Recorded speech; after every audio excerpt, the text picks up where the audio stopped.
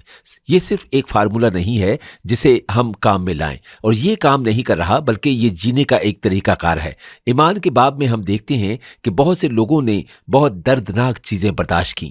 یہ کوئی خوش ہونے والی کہانیاں نہیں تھیں، لیکن یہ ایمان کی متحرک قوت کے بارے میں بات کرتا ہے جس نے انہیں تاریخی کتابوں میں جگہ دی، اور یہ کہتا ہے عبرانیوں 11 باب 32 سے 40 آیات، اتنی فرصت کہاں کہ جدون اور برق اور سمسون اور فتاد اور داؤد اور سیمول اور نبیوں کے احوال بیان کروں۔ انہوں نے ایمان ہی کے سبب سے سلطنتوں کو مغلوب کیا، راست بازی کے کام کیے، وعدہ کی ہوئی چیزوں کو حاصل کیا، شیروں کے منہ بند کیے، آگ کی تیزی کو بجھایا، تلوار کی دھاڑ سے بچ نکلے، کمزوری میں زوراور ہوئے، لڑائی میں بہادر بنے، غیروں کی فوجوں کو بھگا دیا، عورتوں نے اپنے مردوں کو پھر زندہ پایا، بعض مار کھاتے کھاتے مر گئے مگر رہائی منظور نہ کی تاکہ ان کو بہتر قیامت نصیب ہو، بعض ٹھٹھوں میں اڑائے جانے اور کوڑے کھانے بلکہ زنجیروں میں باندھے جانے اور قید میں پڑنے سے آزمائے گئے، سنسار کیے گئے، آرے سے چیرے گئے، آزمائش میں پڑے، تلوار سے مارے گئے، بھیڑوں اور بکریوں کی کھال اوڑے ہوئے، محتاجی میں، مصیبت میں، بدسلوکی کی حالت میں مارے مارے پھرے۔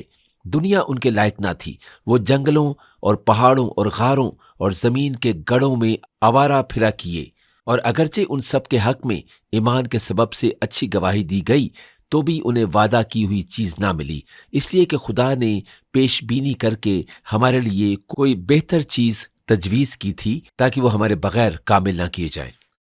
کلیسیا ایک بہت طاقتور چیز ہے۔ ایمان کے ذریعے جینا۔ ایمان کے 3 پہلو ہیں۔ میرا ایمان تھا، دعا کے وسیلے میں نے تجربہ حاصل کیا رہائی کا، میں نے تجربہ حاصل کیا شفا کا، میں نے تجربہ حاصل کیا خدا سے فوری رزق حاصل کرنے کا جس نے مجھے دور رکھا۔ دوسرے وقت میں اس کے درمیان میں ہوتا تھا اور ہم اس کے درمیان میں رہائی کو پاتے تھے، اور دوسرے ہی وقت ایمان اسے کسی چیز کے ذریعے دوسری طرف لے جاتا ہے۔ یہاں پر خدا کے متعلق سیکھنے کے لیے بے شمار چیزیں موجود ہیں۔ بہت سی چیزیں ہم میں مسیح کی فطرت کو فروغ دیتی ہیں کہ ایمان کے ذریعے پوشیدہ قوت، پوشیدہ جز جو کہ ہمیں اس پوری چیز پر اجازت دیتا ہے جو کہ خدا کے پاس ہمارے لیے ہے، صلیب کو شامل کرتے ہوئے اور اس میں سے گزریں۔ آگ میں سدرک، میشک، عبدالنجو جن کو باندھنے والے خود جل گئے، اور ہر چیز جس نے انہیں جکڑ رکھا تھا جل گئی، اور ان کے پاس سے یہاں تک کہ جلنے کی بدبو بھی نہیں آئی۔ ان کو ایمان سے آگ میں سے رہائی بخشی گئی۔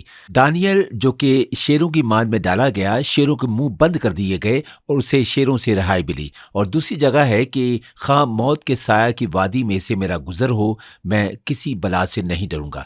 میں نے دعا کی اور ناممکن چیزوں کو ممکن ہوتے ہوئے دیکھا ہے، اور موت اور اس کی طرح کی اور چیزیں جن کے بارے میں کیا آپ جانتے ہیں کہ میں خدا کے لیے صبر کرتا تھا، اور میں ایسے کسی دوسرے سے نہیں ملا جو خدا کے لیے صبر کرتا ہو، اور آخر میں انہوں نے اسے وفادار پایا، انہوں نے اسے آرام دینے والا پایا، انہوں نے اسے دوست کی مانند پایا، اور جو چیزیں ان میں ٹوٹی ہوئی تھیں خدا نے انہیں ان میں سے گزار کر ٹھیک کیا۔ اور آخر میں آپ دیکھیں کہ ہم ہر حال کو ایمان سے گلے لگاتے ہیں اور نتائج کے لیے خدا پہ بھروسہ کرتے ہیں۔ میں اس کو اب ختم کروں گا ایک سادہ حقیقی مثال کے ساتھ۔ اس طرح کا ایمان ہوتے ہوئے اور اس میں ترقی کرتے ہوئے آپ جانتے ہیں کہ ہمارے پاس کافی لوگ شفا پائیں گے۔ جب ہم آپس میں اکٹھا ہو کر دعا کرتے ہیں، ہم نے دیکھا کہ خدا یہاں پر بہت سی زندگیوں کو چھوتا ہے۔ میرا مطلب ہے بالکل اسی طرح انہیں شفا دیتا ہے۔ لیکن ہر مرتبہ ہم یہاں کچھ دیر دعا کرتے ہیں اور پوچھتے ہیں کہ آپ میں سے کتنے لوگ ہیں جنہیں بدنی شفا کی ضرورت ہے، اور پھر 70-75 ہاتھ اٹھتے ہیں اور 3 سے 5 لوگ چلتے ہوئے آتے ہیں کہ ہم شفا پا چکے ہیں، اس نے مجھے چھوا، اور دوسرے واپس چلے جاتے ہیں اور کہتے ہیں میں نے نہیں پائی۔ خدا تو مجھے دیکھتا ہے، تو خیال کرتا ہے۔ میں آپ کو بتانا چاہوں گا کہ جب وہ یسوع کے پاس آئے، مریم اور مارتھا نے بتایا کہ ہمارا بھائی بیمار تھا، وہ بیمار تھا، میرا مطلب ہے کہ جلدی کر۔ یسوع نے کہا کہ خیر، یہ بیماری موت کو لانے کے لیے نہیں بلکہ خدا کے جلال کو لانے کے لیے ہے، اور وہ وہاں نہیں گیا، وہ 3 دن اور وہاں رہا اور وہ بندہ مر گیا۔ اور پھر وہ گیا اور اس نے کہا اسے مرنا نہیں تھا بلکہ مردوں میں سے جی اٹھنا تھا۔ اس نے سکھایا کہ میں قیامت اور زندگی ہوں، اور یہاں تک کہ موت بھی میرا کچھ نہیں بگاڑ سکتی۔ سو اس نے وہاں انتظار کیا کہ زندگی ختم ہو تاکہ وہ لازر کو دوبارہ زندہ کر سکے، اور اس نے اسے شفا دی۔ لیکن میں یہاں یہ کہنا چاہتا ہوں کہ آپ زندہ جہنم کی شیطانی کائناتی جنگ سے گزر رہے ہیں۔ خدا آپ کی زندگی پر فخر کرنا چاہتا ہے، اور آپ کی زندگی ہی وہ نقطہ ہو سکتی ہے جہاں پر بہت بڑی روحانی جنگ چل رہی ہو، اور دشمن اس طریقہ کار سے چلتا ہو کہ جیسا خدا کو ایوب کے لیے کہتا تھا کہ کیا تو جانتا ہے کہ یہ شخص بہت کچھ حاصل کر چکا ہے، یہ تیری وجہ سے سب کچھ پا چکا ہے، یہ تجھ سے پیار نہیں کرتا بلکہ یہ سب کچھ پانے کی خاطر تیری خدمت کرتا ہے۔ خدا ہم پر فخر کرنا چاہتا ہے اور اسے ثابت بھی کرنا چاہتا ہے، کیونکہ افسیوں 3:10 تاکہ اب کلیسیا کے وسیلہ سے خدا کی طرح طرح کی حکمت ان حکومت والوں اور اختیار والوں کو جو آسمانی مقاموں میں ہیں معلوم ہو جائے۔ سو یہاں پر یہ چیز ہے کہ ہماری زندگی ہم سے جڑی ہوئی نہیں ہے، ہمیں ایوب کی مانند ایمان کے اس مرحلے سے بھی گزرنا پڑتا ہے۔ یہ ایوب کے لیے ایک کام کرنے جیسا تھا جس سے کہ وہ بہتر نہیں ہو پا رہا تھا۔ وہ کہتا ہے کہ خدا مجھے مار بھی دے تو بھی میں اس پر بھروسہ رکھوں گا، کیونکہ میں جانتا ہوں کہ میرا چھڑانے والا زندہ ہے اور میری مدد کے لیے ہمیشہ تیار کھڑا ہے، چاہے کیڑے اس کے جسم کو کھائیں۔ وہ کہتا ہے کہ میں خدا کو ہی دیکھوں گا۔ سو کلیسیا، یہی کچھ میں آپ سے کہنا چاہتا ہوں۔ پہاڑوں کو ہلا دینے والا ایمان، ثابت قدمی کی یہ ایک بہت بڑی تصویر ہے۔ میں یہ کہنا چاہوں گا کہ پچھلے ہفتے میں ایک آدمی کے ساتھ تھا جو کہ ممکنہ طور پر مرنے کے قریب تھا، اور وہ کہہ رہا تھا کہ میں نے شفا کو کیوں نہیں پایا۔ یہ بہت آسان ہے، اگر آپ فیل فوڈ نتائج حاصل نہیں کرتے تو اپنی زندگی کی بڑی تصویر کی جانب پھریں۔ وہ کہتا ہے کہ اس کے برعکس تو مجھ سے کیا چاہتا ہے، میں تجھ پر ایمان رکھتا ہوں اور میں تجھ تک پہنچ رہا ہوں، اور نتائج کو خدا پر چھوڑ دیں، کیونکہ زبور 139 میں ہے کہ ایمان کی جانب بڑھیں کہ آپ ہر روز جیتے ہیں جو خدا نے آپ کے لیے لکھا ہے۔ کلیسیا، جب یہ تصویر کام نہ کرے تو بڑی تصویر کی جانب پھریں، کہیں کہ خدا میں تجھ پر یقین رکھتا ہوں اور میں دعویٰ کرتا ہوں کہ میں وہ تمام دن جیوں گا جو تیری کتاب میں درج ہیں۔ میں آپ کو بتاتا ہوں کہ کیا ہوگا، آپ سکون محسوس کریں گے۔ آج میرا چیلنج آپ کے لیے یہ ہے کہ خدا کو پہاڑوں جیسے ایمان کو ترقی دینے دیں، اور کسی بھی چیز کو اجازت نہ دیں کہ وہ آپ کو پیچھے کی جانب لے جائے، اور بہت ہی مشکل وقت سے گزرتے ہوئے بھی ثابت قدم رہیں، کیونکہ ہمیں اس برداشت کی ضرورت ہے جسے ہم ایمان سے جاری کرتے ہیں۔ بس اسے کام کرنے دیں جسے ہم دیکھتے ہیں، ہم ثابت قدم رہتے ہیں جب تک کہ ہر ایک وہ چیز جس کا وعدہ کیا ہے پوری نہ ہو، جس کے لیے ہمیں بلایا گیا ہے۔ آمین۔ ایمان کا ایک بہت بڑا دشمن ڈر ہے۔ وہ آدمی جس نے توڑوں سے بھرا ہوا تھیلا پایا اور مالک جب حساب کتاب کے لیے واپس لوٹا تو اس نے کہا کہ میں جانتا تھا کہ تو بہت سخت آدمی ہے، سو میں ڈرا اور اپنے توڑوں کو زمین میں چھپا دیا۔ وہ اسے باہر نکالنے سے ڈرا جو خدا نے اسے بخشا تھا، اور وہ خوف کی وجہ سے ایک آرام دہ جگہ پر رہا۔ اس نے سب دیا، اس نے سب کھو دیا۔ اس نے کہا، اے قاہل نوکر، تو نے ایک بڑا وقت برباد کیا۔ اور اس کا اختتام مکاشفہ 21:8 میں ہوتا ہے۔ اس کا اختتام آگ کی جھیل میں ہوتا ہے۔ یہ بہت ڈرانے والا ہے، مگر بزدلوں اور بے ایمانوں اور گھنونے لوگوں اور خونیوں اور حرام کاروں اور جادوگروں اور بت پرستوں اور سب جھوٹوں کا حصہ آگ اور گندک سے جلنے والی جھیل میں ہوگا۔ یہ دوسری موت ہے۔ ہمارے پاس ایک انتخاب موجود ہے۔ اگر آپ یہاں موجود ہیں اور یہ نہیں جانتے کہ یسوع آپ کا نجات دہندہ ہے، بہت سے لوگ ڈرتے ہیں اپنی آسائشوں کو چھوڑنے کی وجہ سے جن کو وہ جانتے ہیں کہ اس زندگی میں چھو سکتے ہیں، اور آپ کی زندگی ان آسائشوں میں اتنی بگڑی ہے کہ آپ ان آسائشوں کو چھوڑ نہیں پا رہے۔ تو یسوع کہتا ہے کہ ان سب کو جانے دو، اپنی زندگی کو آزاد کر اور میری پیروی کر، مجھے کہہ تاکہ میں تجھے بچاؤں اور میں تجھے ایمان بخشوں گا، اندازے کے موافق جو کہ تجھے ہمیشہ کی زندگی بخشے گا اور تجھے کچھ بننے کی صلاحیت بخشے گا جو کہ اس کے بغیر تو پہلے نہیں تھا۔ مجھے امید ہے کہ آپ کو آج کا پیغام سن کر اچھا لگا ہوگا۔ اس سے پہلے کہ ہم اختتام کریں، میں ہر ایک کے لیے دعا کرنا چاہتا ہوں۔ میرا ایمان ہے کہ خدا آپ میں سے سب کو شفا بخشے گا اور اپنی قوت اور خیال کو آپ کے لیے ظاہر کرے گا۔ وہ آپ کو چھونا اور برکت دینا چاہتا ہے۔ میں چاہتا ہوں کہ آپ اپنا ہاتھ